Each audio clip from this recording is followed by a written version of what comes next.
Hi everybody, it's Christina from Adventures in Polish Land. Today I am back with my June mid-month reading wrap-up.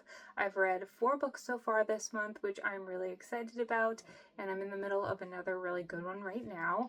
I wanted to get a mid-month wrap-up this month because I have no idea what the end of the month is going to hold in store for my reading. I have family visiting for over 2 weeks. I'll be on vacation from work for one of those weeks, and I don't know how much reading time or sleeping time, quite honestly, I will be getting in. So if you don't get another wrap up this month, that is why. But let's jump into the 4 books I have read so far. First up, we have Wichita by Ziolkowski. This is what I would call a dark comedy. We are following a 23-year-old young man. His name is Lewis. He recently graduated from Columbia University, and he was also recently dumped by his girlfriend of 3 years. So instead of following along with what his father's side of the family would like him to do, which is continue on in the academia field, he decides to go back home to Wichita to stay with his mom for a while. When he gets there, he finds out that his younger brother, Seth, is also staying with their mother. Seth is a drug addict who has bipolar disorder, and so as you can imagine, this book definitely spirals a little out of hand, much like our tornado on the cover here. This book reminded me a bit of Priest Daddy by Patricia Lockwood, which is one of my favorite books. That's also nonfiction. But similar to that book, we're following a young person who moves back home primarily for financial reasons, and then we're meeting the wild cast of characters that they come into contact with and the very interesting antics that they get up to as the novel unfolds. Now, I am very fortunate. I haven't really known anybody with serious mental health issues or drug addiction problems like Seth, but there are scenes in this book that felt so real. They really made my heart stop, and I was very sad while reading this book. But I also think this is a really good slice of life novel that lets you into what a family can go through when they have a loved one suffering with these situations. So I definitely recommend this book. I will say this book needed a bit more copy editing, so I don't know what was up with that, but overall this was a 4-star read for me. I do recommend it, but keep in mind it can be a little intense. Next up, I read Revolution Baby by Joanna Gruda. This is a novel, but it is based on the author's father's childhood. So it is translated from the French. The main character is a young boy named Gruda. He was born in Poland to parents who were part of the Polish Communist Party, and we follow him as he is bounced around from home to home, city to city, sometimes even country to country, in order to keep him safe, not only as a child born to parents who are communists, but because this takes place primarily during World War II.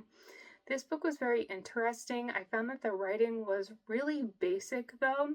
I don't know if that's a problem with the translation or if it was just the original writing being translated verbatim. It was a little bit difficult to tell. I also found myself getting confused as the book went on because there are so many different characters, so many different situations that our main character finds himself in, that sometimes I was wandering a little bit and wasn't sure exactly where I was in the timeline. I also wished we got a little bit more of a resolution at the end. There's a very quick epilogue, but I would have liked to learn a bit more about our protagonist's life as an adult and his later years. But that being said, I did learn a lot from this book. This is another novel where I feel like I got a different perspective during World War II, which I always appreciate. I've been learning a lot through fiction this year, and this one was 3.5 stars for me. I probably won't ever read it again, but I'm glad I was able to pick it up this year. Next up, I read Julie Chan is Dead by Liann Zhang. I had heard about this from Raylene at the Books Unbound podcast. This I would classify as a thriller horror novel. We're following Julie Chan. She is an identical twin sister to a young woman named Chloe. And at the beginning of the book, we find out that their parents had been killed in a car crash when they were very young. And so Chloe was adopted to a very rich white family, and she is now a famous content creator. Julie, on the other hand, has struggled her entire life. Her adoptive family was her biological aunt, who is absolutely horrible to her.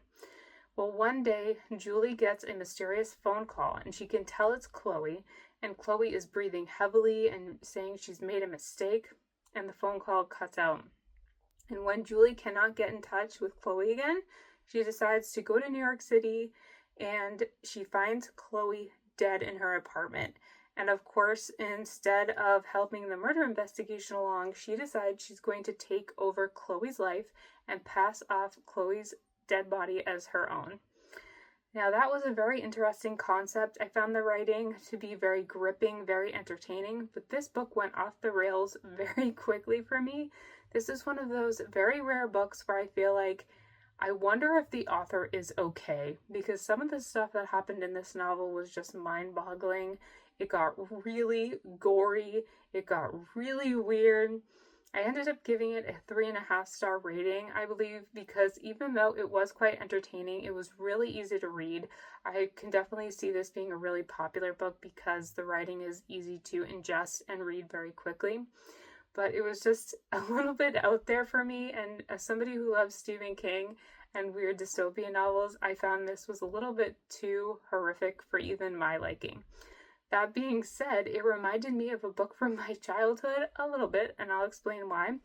And that book is The Secret Circle by Dona Schenker. So I ended up rereading this book. This is about a 6th grader named Jamie. She is at a new school this year, and it is a all-girl school, very cliquey, and she's trying to get in with the popular girls, and she finds out they have this thing called the Secret Circle, and you have to do some weird stuff to become a part of this friend group. So in Julie Chan Was Dead, we have Julie posing as Chloe, trying to be part of this elite group of influencers called the Belladonnas, and that's when things go weird. And in this book, we have the Secret Circle. Definitely not as weird, not as out there, but gave me the same vibe. So I was happy to read this book for another time. I read it so many times as a child that the binding is just falling apart. Upon reread, I didn't love this as much. It seems like the bulk of the action takes place in the latter third of the book. And what I will say is that the language is a bit outdated. Granted, this was first published in 1998. So, for example, the only non-white character in the book is described by their ethnicity, but their ethnicity has nothing to do with the plot or the storyline, and you really don't get any of her culture whatsoever. So that was a little icky, and other little things like that. So this is a product of its time. I was glad to reread it, gave it 3 stars, and it kept me busy while I was waiting for my library hold. So that brings me to today. I am currently reading Ghost Girl Banana by Wiz Wharton. This is going really well, and I hope to finish it in the coming days before I start my vacation. But that is it for now. I did get to check off 2 states on my map here, because Wichita obviously took place in Kansas, and then the Secret Circle took place in Texas. So I got to color off a couple of states in the middle of the map, so that was exciting. I plan to update you next with either a wrap-up or a mid-year goals check-in, because I definitely need to take a look at that, see how I'm doing. I know I'm doing really badly on some stuff, but really good on others. But that's it for now. I will talk to you in my next video. Bye!